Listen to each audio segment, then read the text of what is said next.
Մի հրաժեշտի արժեքը Միկին աշխատում էր մսի արտադրամասում։ Մի անգամ աշխատանքի ավարտին նա գնում է սառնարան, խցիկ, ինչ-որ բան ստուգելու, եւ հանկարծ դուռը փակվում է, ու նա մնում է փակված այդ սառը սենյակում։ Կինը գոռում է ամբողջ ուժով, սակայն նրա ձայնը չի լսվում դրսում։ Կարճ ժամանակ անց աշխատողները հերթով տուն են գնում։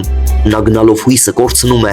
եւ միայն այն ժամանակ, երբ հուսալքված միայն իր մահվանն է սպասում, հանկարծ ինչ-որ մեկը դրսից բացում է այդ սենյակի դուռը։ Դա արտադրամասի պահակն է լինում։ Հրաշքով մահից փրկվելուց հետո կինը պահակին հարցնում է, թե ինչու էր վերջինս տուն գնալուց առաջ որոշել ստուգել այդ սառնարան սենյակը, չէ՞ որ դա նրա պարտականությունների մեջ չէր մտնում, իսկ իր անհետանալը դժվար թե նկատելի եղած լիներ, քանի որ աշխատակիցները բավականին շատ են։ Եվ ահա թե ինչ էր պատասխանել պահակը. ես արդեն 35 տարի է ինչ աշխատում եմ այստեղ, բոլոր աշխատակիցները ինձ նույնիսկ չեն էլ նկատում,